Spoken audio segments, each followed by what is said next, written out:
Excelente, 10 de la mañana, 49 minutos. Operación Renta 2026. Oye, es un importante tema que se acerca a pasos agigantados y para eso estamos con Adolfo Canales Huentelicán, contador auditor y quienes antes de que comience la entrevista le quiero agradecer porque son 3 años los que yo estoy en Pingüino Multimedia y durante estos 3 años, en esta misma fecha, siempre nos viene a visitar, nos viene a acompañar y nos viene a hablar de estos temas que son tan importantes y tan relevantes. ¿Cómo está usted? Qué gusto de recibirlo. Hola, ¿qué tal? Muy buenos días. Bueno, muchas gracias y al contrario, el agradecimiento es al revés, porque lo importante para nosotros como contadores es poder difundir nuestra actividad, independiente que ahora ya no esté como dirigente del colegio, pero en cierta forma es relevante que los medios de comunicación destacarlos, porque siempre nos dieron un espacio para hablar de estos temas que son un poco hostiles porque son como muy técnicos, pero al mismo tiempo muy necesarios y muy importantes para la comunidad. Justamente. Y antes de comenzar a hablar de esto, el año pasado tuvimos una serie de inconvenientes con el Servicio de Impuestos Internos para poder generar todo esto, que de alguna u otra manera este año esperamos que no hayan tantos, ¿no? Dificultades en ingresos, en sistemas, no sé si lo recuerda. Sí, realmente fue una pesadilla, pero siempre pensando en el tema del mundo pymes. Por ejemplo, no es lo mismo un contribuyente que tiene honorarios y sueldos con el que tiene una iniciación de actividad de una empresa como tal. Y aunque sea un almacén, aunque sea un negocio pequeño, hay que cumplir con algunas obligaciones que Impuestos Internos por diferentes motivos lo entraba tecnológicamente. Y ese entrabamiento es el que a nosotros nos complica porque nosotros lo que queremos es cargar un formulario para decirle al fisco, mi cliente ganó tanto, retiró tanto, esto es su beneficio y cerremos el tema.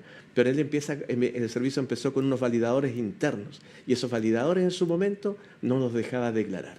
Y fuimos para muchos colegas fueron momentos dramáticos, el momento del pago que vencía el 30 de abril, que después los postergaron a última hora, Claro. Si no cobraron la multa, hasta para el momento de la devolución. Así que bueno, nosotros los contadores por lo mismo en este momento nos estamos preparando, sacando los balances, conversando con los clientes que nos entreguen la información oportuna, que eso es lo más relevante. Así que nosotros los contadores somos hombres de fe y mujeres de fe, porque en realidad siempre estamos deseando de que no nos pase ningún percance este nuevo año, así que esperemos que la directora subrogante que está, interina, ¿cierto? Carolina Sarabia, lo haga mejor de lo que lo hicieron sus predecesores, donde ella también participaba, así que espero que lo haga mucho mejor para que no tengamos problemas tecnológicos para lograr ejecutar el proceso. Exactamente. Y con la experiencia del año pasado ya esperemos que no vuelva a acontecer. ¿Cuáles son los principales cambios de esta Operación Renta 2026? Mire, prácticamente como nada, no hubo reforma tributaria esencial, no hay una mayor profundidad en lo que es Operación Renta, lo que sí tenemos que aprender de lo que pasó los años anteriores. Por ejemplo,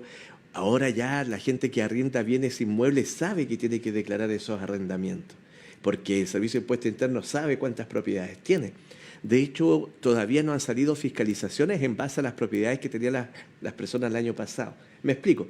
Una persona puede haber invertido durante el tiempo de su vida en 5 casas aparte de la que él vive. Entonces, por ejemplo, la que él vive no tributa, solo por contribuciones. Pero en la renta tendría que tributar por las casas que arrienda y que no sean de FL2. Entonces, la pregunta que hace Impuesto Interno, oiga, usted tiene 5 casas y no genera rentas de arrendamiento, me llama la atención. Y eso lo podría fiscalizar. Cosa que pasamos ya casi un año redondo y no lo ha hecho. Y bueno, que sirva como un poco como un parte de cortesía, una multa de cortesía que te digan, declara todos los ingresos que tú tienes. No deje ninguno, ni crea que porque la página no se enteró, no se va a enterar más adelante. ¿Qué otro tipo de ingresos se van a estar en esta Operación Renta 2026? Vamos como repasando rápidamente y lo más sencillo posible. Lo primero que uno declara pueden ser los sueldos. Los sueldos, ¿cierto?, que uno puede tener, y cuando uno tiene 2 sueldos tiene que hacer declaración de renta. Ahora, la gracia que tenemos que acá en Magallanes nosotros tenemos la presunción de zona, que es un beneficio tributario para que paguemos menos impuestos a diferencia de Puerto Montt hacia el norte. Y por el otro lado, ahí yo voy sumando otros ingresos que pueda tener. Por ejemplo, si tengo algunas acciones, lo menciono porque ellos son muy recurrentes en la vida de todos los chilenos. La Copeuch, por ejemplo, que a veces la gente cuando saca un préstamo le dan acciones. Es una de las pocas entidades que lo hace. Ya. Y esas acciones después generan utilidad, entonces también tendría que tributar. Podría tributar también por las criptomonedas, que eso la gente no lo hace, porque como la plata se mueve en el extranjero, si yo invertí 100.000 pesos y se transformaron en 300, gané hacia los brutos 200.000 pesos y esos 200.000 pesos los tengo que declarar. Debería tributar también, pero hay tramos, hay límites, por eso es bueno consultar con un contador. Después tenemos que declarar cuando tenemos honorario, que la declaración de la gente de honorario es sustancial. O sea, sí o sí lo tiene que hacer porque la plata que le va a retener el fisco, porque ya no lo devuelvan completa, va a quedar para su previsión, para su accidente del trabajo, lo que sea, para licencias médicas, lo protege de julio en adelante. Y de ahí viene el mundo pyme. Ahí viene y lo otro que es importante es el tema de este tema de los beneficios. Por ejemplo, usted en su liquidación de sueldo le descuentan impuesto único todos los meses, pero tiene hijo estudiando hasta cuarto medio, desde prekinder a cuarto medio. Entonces tiene derecho a un beneficio que es recuperar aproximadamente 174.000 pesos en total entre ambos padres del niño o la niña para que le devuelvan el impuesto que pagó durante el año. Entonces en mi liquidación me descontaron todos los meses 10 luquitas, 10 luquitas, 10 luquitas, me descontaron 120. Llego a la renta y recupero 85.000 pesos. El descuento, o sea, es un beneficio y tengo que hacer la renta por ese beneficio. Entonces, separando el tema, hay gente que hace su declaración de renta porque tiene que aprovechar un beneficio y otros tienen que hacerlo por obligación porque tienen inicio de actividad. ¿Qué memoria hay que tener? Qué sorprendente, porque es mucha la información y aún así de repente se escapa alguna. Sí, no, de todas maneras, o sea, la operación renta es uno de los declaraciones más rigurosas que existe. Cierra varias líneas, es un formulario que tiene como 1.200, yo la otra vez lo había calculado, creo, sin mentir, creo que son 1.200, 1.300 códigos que tiene. Y la concentración que hay que tener para el momento de ejecutarla. Y ese es otro tema que nos caracteriza como contadores, que muchas veces en la operación renta nosotros tenemos que seguir respondiendo consultas cotidianas. Entonces ahí uno depende mucho del equipo de trabajo, ¿cierto?, que uno tiene, de que esté ahí aguantando, haciendo la contención, resolviendo lo cotidiano para que uno se pueda concentrar en esto. Pero al mismo tiempo también la paciencia de los clientes para esperar las devoluciones de llamadas, porque uno en ese ratito quiere sacar esa renta que está como peliaguda y hay que sacarla para después desconectarse y ahí conversar con el cliente y hablar de los temas cotidianos que él necesita resolver. ¿Cuáles son las fechas importantes para presentar? Bueno, la fecha de pago siempre va a ser el 30 de abril, eso está fijado por ley, que era lo que nosotros peleamos como contadores en su oportunidad para que la aplazaran cuando la página funcionaba mal. Pero la fecha de pago, 30 de abril. El año pasado fue el único año que se modificó esta fecha después de muchos años. No, años anteriores, dentro de los 7 años que yo fui dirigente, hubieron como 3 veces que se modificaron, perfecto. Porque la presión estuvo. Ahí tuvimos unos presidentes nacionales muy buenos, José Luis Barría, que con él se hacía un pressing y se lograba hacer entender y un poco de cordura a la administración pública de que una cosa es lo que se dice y la otra es lo que se puede hacer. Así que, pero la primera fecha, 30 de abril, de pago. Después, la fecha para pedir devoluciones llegan aproximadamente hasta el 9 de mayo. Ahora, lo que hace Impuesto Interno como una campaña que a mí no me gusta mucho, pero es una campaña que quería ser un poco más transparente, que para la gente que tiene sueldo y honorario, Impuesto Interno dice, si presentas tu renta antes del 9, tu devolución te llega antes del 9 de abril, te llega el 24 de abril. Entonces genera como una presión innecesaria en el sistema. Eso no debería No, estar, porque, sí. o por último, deberían encajonarse solamente lo que es honorario y sueldo, las personas que tienen rentas más simples para declarar. Pero para el mundo pymes no, porque son otras cruces que hay que hacer de información que es relevante hacerlos con calma. Entonces, cuando hacen eso, nos empiezan a presionar indirectamente a nosotros, que somos los que hacemos la pega. Porque lo que tiene que quedar claro que Impuesto Interno a lo que nosotros nos pasa es simplemente un programa y una base de datos que nosotros cargamos.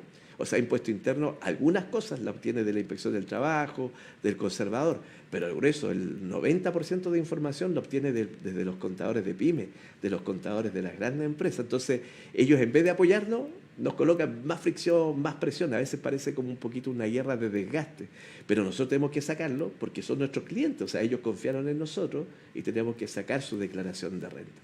Y después prepararnos para el proceso de fiscalización. Pero lo otro sí que quiero hacer recuerdo, para la gente, qué sé yo, en general que tiene un honorario y sueldo, que la señora Ivanesa San Martín, ¿cierto?, que es la directora acá de Impuesto Interno, ¿cómo no? Ella tiene unos convenios con Santo Tomás, si mal no recuerdo, y con la Universidad de Magallanes, que es muy bueno también para los alumnos de auditoría, de contabilidad, porque los chicos hacen rentas, pero con la tutela, con el acompañamiento de alguien de un funcionario de Impuesto Interno. Entonces hay unos lolos, ¿cierto?, que se sientan en la UMAC, otros en Santo Tomás o algún punto que ellos designen, y en las tardes van recibiendo renta y van procesando gratis para la comunidad. Y esas son las rentas de honorario y las rentas de sueldo, que son las que ellos pueden fluir. Y a los chicos les sirve mucho también porque aprenden.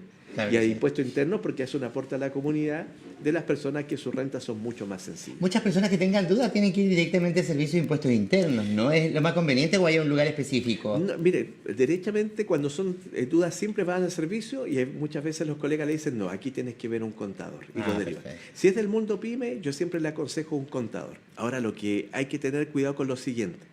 El otro día, por ejemplo, y esto es un ejemplo paralelo a renta, una familia que vendió una propiedad antes de cumplir el año. Y cuando uno vende una propiedad que heredó antes de cumplir el año, paga mucho impuesto. Que si hubiese esperado un añito, no pagaba nada por la distribución entre Claro. Y resulta que siempre es bueno que cuando la gente vaya a hacer movimientos de dinero, declaraciones de impuestos, acercarse a un contador, que se lo recomienden, que lo busque en la página del colegio, etcétera, porque en realidad tiene que tener la certeza de que después no va a pagar un ojo de la cara. En este caso, la persona se encontró de la noche a la mañana con un impuesto de 30 millones de pesos. Y nadie le avisó antes. Y la responsabilidad del aviso anterior tendría que haber sido del corredor de propiedades de Santiago, que nunca le dijo. Obviamente vendieron la propiedad y después cuando llegó la renta se encontró con un golpe de 30 millones de pesos. Entonces, el consejo para la comunidad en general, impuestos internos por supuesto que sí. Cuando ve algo raro en su contabilidad, impuesto interno. Si es pyme, contador, un contador del mundo privado. Excelente, 11 de la mañana, ya lo tengo que despedir. Creo que acaba de decir el consejo más importante, estar muy al pendiente de todo en este momento de la operación renta, ¿no? Exactamente, así que no, estar atento, escuchar la información, no alarmarse por los correos si tiene contador. Ayer empezaron a llegar los correos que dicen, envía tu DJ, envía esto, envía el otro, que empieza impuesto interno en buen chileno a chicotear. Pero si tiene contador, tómelo con calma porque él sabe lo que tiene que hacer porque lo ha hecho ya por décadas, así que no hay problema. Pero usted dele la información a su contador porque su contador no puede adivinar. Es el contribuyente, el cliente que nos tiene que entregar la información. Así que muchas gracias por la invitación. Gracias a usted. Sí, muy amable. Muchas gracias a usted por estar siempre con nosotros en esta época del año y con estos temas tan importantes y relevantes. Nos vamos a una pausa comercial, ya regresamos tan solo en unos minutos.